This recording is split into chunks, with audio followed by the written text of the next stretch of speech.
Another Target run, another dent in the bank account. I swear, every month it's the same story. Bills, groceries, gas. Feels like I'm working just to stay afloat. I look at these finance gurus online talking about six-figure salaries and exotic investments. Feels like another universe, like being a millionaire is some kind of lottery I'll never win. Is this it? Am I going to be stuck trading time for money until I'm too old to even enjoy it? I'm staring at my banking app and all I see is red. I just spent $161 at Target. $161. That's the average, apparently. According to Magnify Money, the average American drops that kind of cash there every month. And for what? Another scented candle I don't need? A new phone charger that will break in 3 weeks? It's a trap. You probably feel this too. Trapped. Drowning in expenses. The American Psychological Association says finances are a top source of stress for many Americans. It's not just me. It's you too, right? It's this constant anxiety, this nagging feeling that you're just not getting ahead. You work hard, you pay your bills, but there's never anything left over. And even if there is, it disappears faster than you can say, impulse purchase.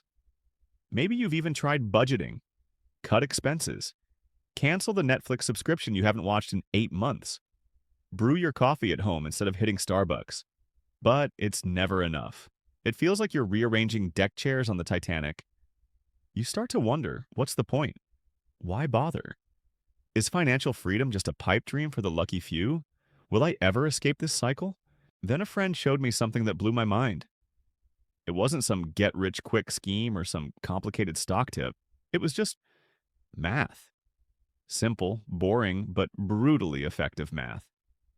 He showed me this spreadsheet. At first, I didn't get it. It looked too simple.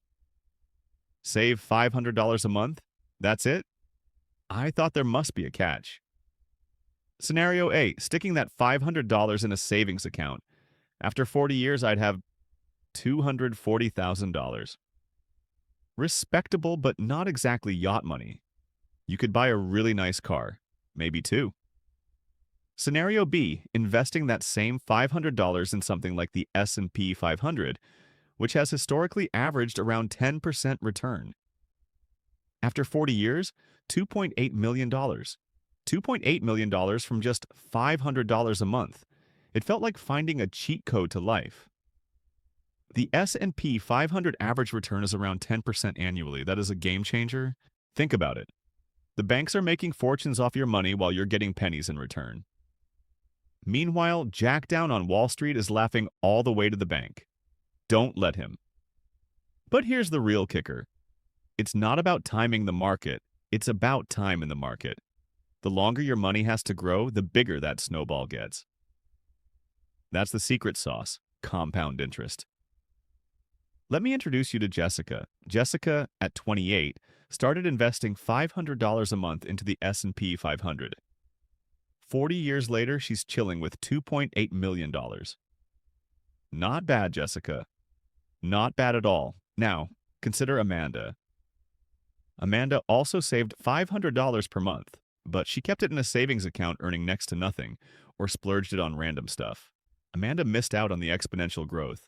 Don't be an Amanda. Here's the catch. For the first few years, it feels like nothing is happening. It's like pushing a boulder uphill. You're sweating and straining, but the boulder barely moves. You are in the valley of disappointment.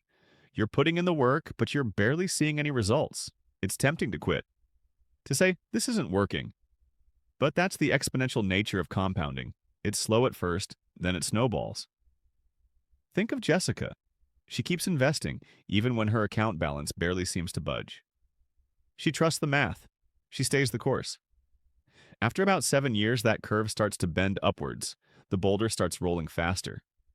After 20, it goes vertical. That snowball is now an avalanche.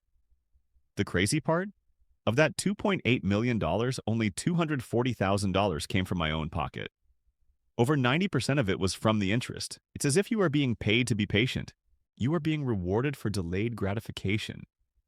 You are being rewarded for not being like Amanda, who saw a shiny new gadget and blew her savings. Don't be an Amanda. But there's a dark side here. And that is opportunity cost. What happens if you wait? What happens if you think, I'll start next year, or I'll start when I get a raise? What does procrastination really cost you? Okay, so what if I waited? What if I didn't start until I was 35? Saving $500 per month from age 35 to 65 at 10% gives you roughly $1.1 million. Waiting 10 years cost you over $1.7 million. $1.7 million gone. It is not just losing 10 years of contributions. It is losing 10 years of exponential growth. It's like burning money. Meet Tom. Tom is always waiting for the perfect moment to invest. He's waiting for the market to dip. He's waiting for a bigger paycheck. He's waited 10 years and now he's kicking himself. Don't be a Tom. Your brain is wired to prioritize instant gratification. That's your 200,000-year-old biology screaming for berries now, not $1 million in 40 years. Forbes says our brains are hardwired to spend money. It's true. You see something shiny, your brain releases dopamine, and suddenly you need that thing. But you can override it. You can outsmart your own biology. According to the American Psychological Association, finances are a top source of stress for many Americans. You are not alone if you are stressed about money, but you don't have to be. Cancel that subscription you never use. Stop eating out 3 times a week. Find $500. It's there. I promise you it is. Now, I know what you're thinking. $500 a month? That's a lot of money. But what's the alternative? Working until you drop? Being stressed about bills every month? The cost of waiting is huge. Imagine Jessica starting at 28. She understands the power of compound interest, and now she is financially secure. Or consider Ronald, who started a little later, but he was consistent. Now he's enjoying a comfortable retirement. Don't be like Amanda, splurging on things she doesn't need. Don't be like Tom, paralyzed by fear and waiting for the perfect moment. The math is screaming at you, but your brain is ignoring it. Your 200,000-year-old brain wants the berries now, but you need to think long-term. The key is automation. Set it and forget it. Treat that $500 like a bill you have to pay. Even if it's $50, $100, whatever you can afford, start today. Remember that target run? That money could be working for you. Cut back on those impulse buys. That money could be working for you. $1 million isn't just about being rich. It's about security. It's about freedom. It's about knowing you don't have to work until you drop. Yes, inflation will eat into that million over 40 years. But having $1 million safety net is a heck of a lot better than having zero. Don't wait for a raise. Don't wait for the perfect time. Open a brokerage account, set up that automated transfer, and start building your own snowball today. Start investing.